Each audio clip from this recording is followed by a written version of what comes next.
Hi guys! Today we are learning how to add an iCloud account into Gmail. First, unlock your phone and open the Gmail app. Make sure you are already logged into your Google account.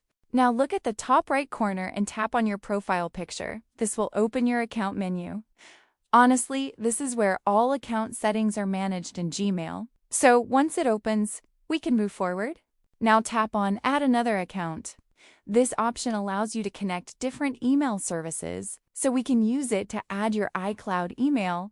Once you tap it, a list of providers will appear. Now scroll down and select Other option. This is important because iCloud is not directly listed in Gmail, so we manually add it using this option. Tap on it to continue. Now enter your iCloud email address. After that, type your password carefully. iCloud will verify your details before connecting, so make sure everything is correct. Now tap on the Next or Sign In button. Gmail will start syncing your iCloud account.